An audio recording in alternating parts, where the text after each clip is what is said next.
আসসালামু আলাইকুম, সবাই কেমন আছেন? আশা করি সবাই ভালো আছেন। আলহামদুলিল্লাহ আমিও ভালো আছি।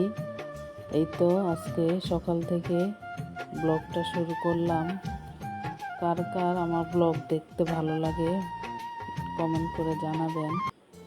কারো কাছে নাও ভালো লাগতে পারে, যদি না ভালো লাগে দেখতে ব্লগ মেরে দিবেন। শুধু শুধু দেখবেন চলে যাবেন, একটা লাইক না করেন, একটা শেয়ার না করেন, একটা কমেন্ট না করেন, তাহলে এই কষ্ট করে কী লাভ? যেহেতু দেখবেন, একটু কমেন্ট করবেন, লাইক করবেন, তাহলে হয়তো বা আপনাদের সাথে সুন্দর মুহূর্তগুলো শেয়ার করতে আরও ভালো লাগবে। যাই হোক, আজকে সকালে ঘুম থেকে উঠে যেহেতু মা বাসায় নাই, সব কিছু নিজেকেই দেখতে হয়, করতে হয়। বাচ্চাদের খাওয়ানোর পর থালা বাসন ধুয়ে নিলাম।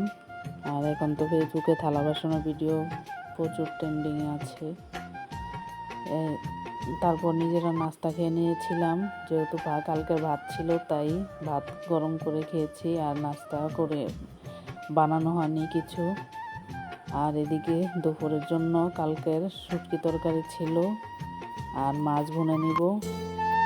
মাছ ভুনার ভিডিও কিন্তু অনেকে দেখে খুব পছন্দ করেছে, তাই এখন পুরো রেসিপিটা দিয়ে দিচ্ছি। সাধারণভাবেই মাছ ভুনা করেছি, কিন্তু তাতে আজকে শুকনো মরিচের গুঁড়া দেওয়া হয়নি। নিজের গাছের মরিচ, লাল মরিচ ভালোভাবে একটু পেস্ট করে নিয়ে, মিক্সারে না হাতে পেস্ট করে নিয়ে তা দিয়ে দিয়েছি। আর হলুদ, লবণ, আদা দিইনি, রসুন দিয়েছি। আলহামদুলিল্লাহ দেখতে যেরকম স্বাদ সুন্দর লেগেছে, খেতেও স্বাদ হয়েছে।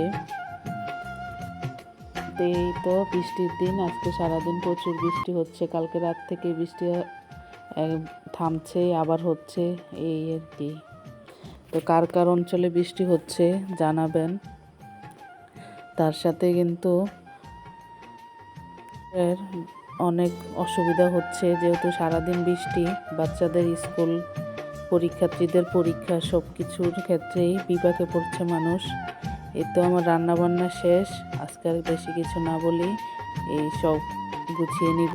অনেকগুলো থালা বাসন ভরে যায়, তা আবার গুছিয়ে নিচ্ছি।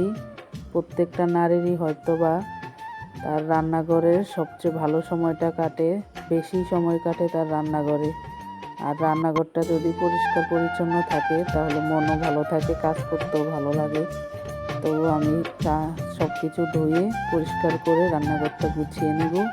যেহেতু নিজের হাতে ভিডিও করতে হয়, সব কিছু করতে হয়, তাই সব কিছু বেশি অগোছালো হয়ে যায়। এই তো আমি গুছিয়ে নিয়েছি। আজকে এই পর্যন্ত, আল্লাহ হাফেজ।